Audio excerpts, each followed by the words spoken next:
हो जाए वो ठीक, 11 से कम वो कभी जीवन में नहीं। अपने जीवन में गुरु आज्ञा 11 माला तो करनी है, हर समय करना है, पर ये मन थोड़े दिन तो नियम में चलेगा, इसके बाद छोड़ देगा। दीक्षा तब लेनी चाहिए जब गुरु आज्ञा पे चलने की हिम्मत हो, नहीं तो ऐसे ही नाम जपो करो। और जब नियम मिल गया 11 माला तो चाहे प्राण निकल जाए, हमको 11 माला पूरे करने, प्राण निकलने तक गुरु आज्ञा का पालन करना है। यदि आप नाम जप अधिक मात्रा में नहीं करेंगे तो जो आपको नाम मिला है उसका फल आपको अनुभव में नहीं आएगा। क्यों? क्योंकि नाम का हिस्सेदारी होती है, भजन की हिस्सेदारी होती है। जैसे किसी ने प्रणाम किया, वो भजन लिया। गृहस्थी को इसीलिए मना किया कि रास्ते में परिक्रमा मार्ग में हलवा पूड़ी ये सब बट रहा है, हाथ मत फैलाओ। वो दान कर रहा है, सुकृत कर रहा है, और कोई दूसरे ले विरक्त आदि। आप अपने भूख मिटाने के लिए 4 रुपया के चना लेके भले पालो, लेकिन दूसरे के द्वारा दिया हुआ हलवा मत पाओ। यहां धाम आए हो, भगवत कमाई करने आए हो, यहां नाम जप करो, कष्ट सहकर परिक्रमा दो। हो सके 4 रुपए की वस्तु लेकर के आप पशु पक्षियों को पवा दो, किसी एक का पेट भर, तुम मत पाओ दूसरे का। तुम चाहो तो उपवास कर सकते हो, या प्राण पोषण के लिए रूखा सूखा थोड़ा खा लो। ये दूसरे के आराम से धाम में हम आए 2-4 दिन खूब खाए पिए नहीं, भागीदारी हो जाएगी तुम्हारे पुण्यों की। वहां ऐसे फ्री नहीं है कुछ। भजन का भागीदार राजा भी होता है, जिसके राज्य में रह रहे हैं। जो अन्न देता है वो भजन का, जो वस्त्र देता है वो भजन। इसीलिए गृहस्थ को कहीं कुछ भी स्वीकार नहीं करना चाहिए, ये बहुत ध्यान रखें। अगर आप कहीं तीर्थ साधु आश्रम कहीं जाते हैं, कोशिश कीजिए कि किसी से सेवा ना ले, और अगर सेवा ले तो उसके अनुसार फिर अर्थ दे दे। अगर आपने वहां भोजन पाया, पानी पाया, तो उसके अनुसार सोच ले कि अगर हम इतना खरीदते तो कितने का मिलता, वो दे दिया तो आपका भजन बच गया। कभी आपको कोई प्रणाम नमस्कार करे, तत्काल बराबर प्रणाम करो। किसी को अपना भजन का हिस्सेदारी नहीं, सबका मंगल हो। ये भजन जितना बढ़ेगा तो आपको भगवदाकार कर देगा। दिन रात 24 घंटे में 21,600 श्वास चलती है। 21,600 श्वास में 6 घंटा तो सोने के चले जाते, उसमें तो चेतना नहीं रहती। अब हमको अगर 21,600 नाम हमको जपने को मिल जाए तो हमारी हर श्वास सार्थक हो जाए। जो हम 5-6 घंटा सोते हैं उसमें जिनका अभ्यास है तो बात अलग है, नहीं तो वो व्यर्थ जाती हैं। तो हमें एक श्वास में कई नाम जपने का अभ्यास करना चाहिए, जिससे 200 माला फेरने पर ये 21,600 श्वासों की गणना पूरी होती है। अगर हम 200 माला का नियम ले तो इतना हो सकता है। तो हमें लगता है अगर हर समय माला नहीं ले सकते तो श्वास वाली माला बहुत अच्छी रहती है। श्वास में 4 बार खींचो, 4 बार नाम लेते हुए छोड़ो। दूसरा साधन, एक छोटी माला ले ले, जो आजकल तो काउंटर चला है। काउंटर में ज्यादा सुविधा संसार के क्रियाओं में रहने वालों को होती कि किया अपनी जेब में डाल लिया। तीसरा साधन वो बहुत कठिन है, मन की वृत्ति से नाम जप करना।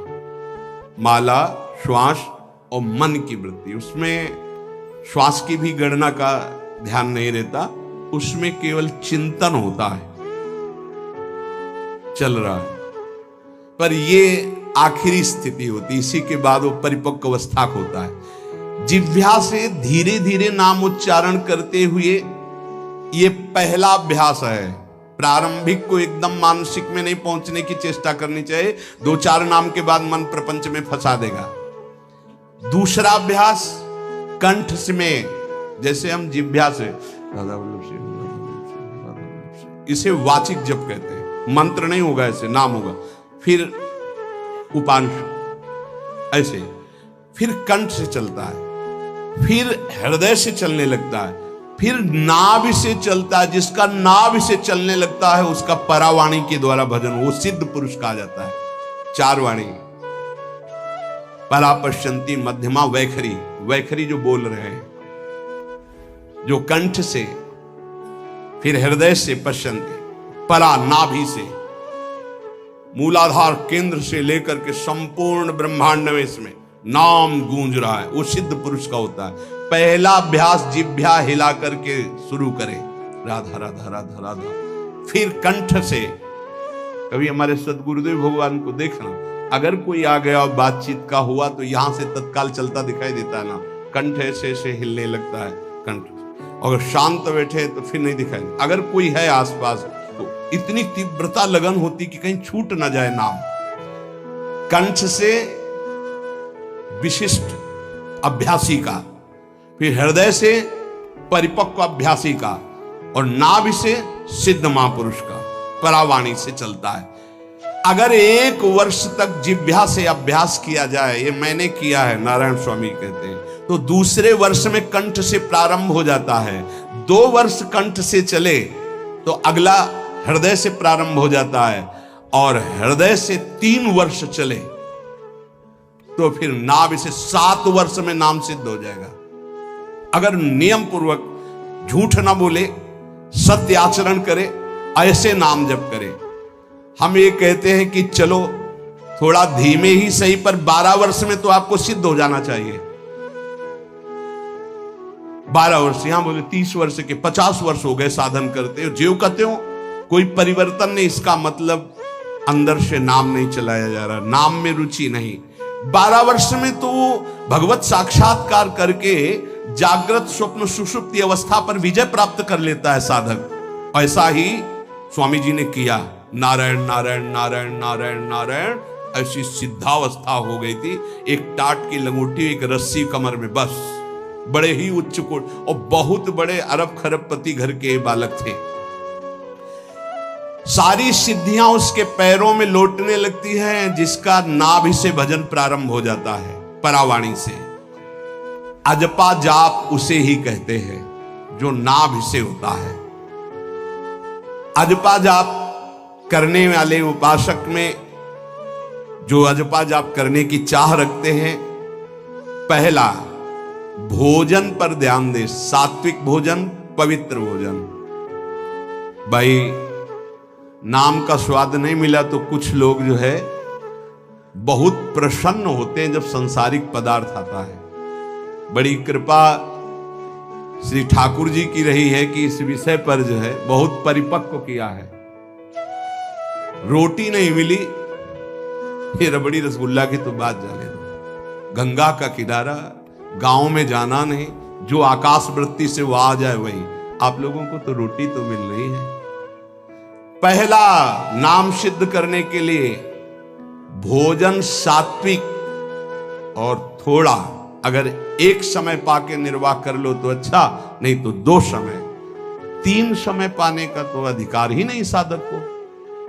भगवान की बड़ी कृपा है, जब भूख थी तब था नहीं, और जब है तो भोजन नहीं पा सकते। वो बड़ा लीला बिहारी है। जब भूख थी तब भोजन नहीं, और जब भोजन है तो नियम कानून इसके लग गए हैं, ये इतना इतना। दूसरा, पहला भोजन पर पवित्र। देखो नाम जप के लिए बहुत आवश्यक है। यही जीवन है कि अगर आप नाम जप करने लगे तो हमारा बोलना, हमारा जीना सार्थक हो जाएगा। अगर नाम जप आपको करना है तो पवित्र भोजन होना चाहिए। 2 टाइम भोजन पाना है तो थोड़ा थोड़ा पाओ, पेट ना भरने पाए। ऐसा ना लगने की वजन बढ़ गया है।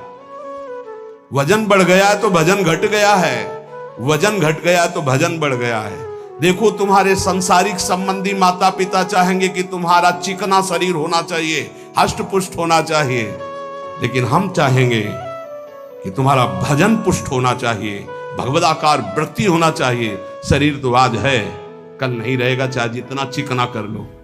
संसारिक माता पिता के प्यार में और गुरु के प्यार में यही अंतर है। वो आपके स्वरूप को पुष्ट करेगा तो शरीर तो अपने आप, मन प्रसन्न है तो वो स्वस्थ है, अस्वस्थ होने पर भी स्वस्थ है। अगर शरीर स्वस्थ है और काम वासना है, नाना प्रकार की चिंताएं, ये थोड़ी माता पिता दूर कर पाएंगे। वो तो तपस्या और साधना से ही दूर होती है, ध्यान रख लीजिए। अधिक भोजन पाना, शरीर को बहुत पुष्ट बलवान कर लेना, तो हर इंद्रियों को भोग देना पड़ेगा आपको। वो कोई तपस्वी होता है, जो तपस्वी होता है वो संयमी होता है, जो संयमी होता है उसके चर्बी नहीं होती, ध्यान रखना। युक्ताहार विहार से, प्राण पोषण के लिए केवल शरीर में अन्न जाए तब नाम में प्रीति होगी। खाते खाते अनेकों जन्म व्यतीत हो गए, वर्षों व्यतीत हो गए, अरे अब तो भजन कर लो, कहां तक खाओगे, ये नरक कुंड है, डाला विष्ठा बन गया। नींद, एक नियम बना लो कि इतना ही सोना है। पता नहीं सोने में कौन सा सुख, नींद में केवल एक बात का सुख होता है, आपका संसार का चिंतन नहीं होता, तो आप जो शांत रहते हैं वो सुख होता है, लेकिन वो तमोगुणी सुख है। अगर आप जागृत में संसार का चिंतन न होने दें और भगवत चिंतन कर रहे हैं तो आप महापुरुष हो जाएंगे। सो सो के जीवन क्यों बर्बाद करते हैं? एक टाइम रखिए सोने का, बस। ये कोई तुम्हारा सुख नहीं है, ये तमोगुणी सुख है। निद्रा आलस्य प्रमादोत्तम तत्तामस मुदाहृतम। और एक बात समझ लो, यद तज्ञे विषमि परिणामे अमृतोपमम, जिसमें विष जैसा शुरुआत में लगता है उसका परिणाम अमृत होता है, और जिसकी शुरुआत अमृत जैसी लगती है उसका परिणाम विष होता है। प्रातःकालीन उठ करके सत्संग में आना विष जैसा लगता है, लेकिन उठ के आ रहे हो तो इसका फल अमृत होगा। ब्रह्म मुहूर्त में सो रहे हैं, जीवन बर्बाद कर रहे हैं, अरे ब्रह्म मुहूर्त में उठिए, स्नान कीजिए और सच्चिदानंद भगवान में चित्त को जोड़िए। ये विष जैसा लगता है, परिणाम अमृत जैसा होता है। तीसरा, 24 घंटे में 1 घंटे का तो एकांतवास करना सीख ही लो, चाहे गृहस्थ हो चाहे कोई भी हो। 1 घंटे हमसे कोई बात नहीं करेगा, अपने दरवाजा बंद, थोड़ा 1 घंटे कोई ऐसा समय निकालो जिसमें चित्त को केवल श्री कृष्ण से जोड़ो, प्रियाजू से जोड़ सको। चौथा, विरक्त साधक, तकिया, गद्दा, ये सब चीजें अगर लगा के सोओगे तो नाम जप नहीं होगा। देखो, हितधाम में कुशासन और एक ईंट कुशासन के नीचे, सर्दी में ओढ़ने के जो हमारे कंबल थे वो आटे का बोरा,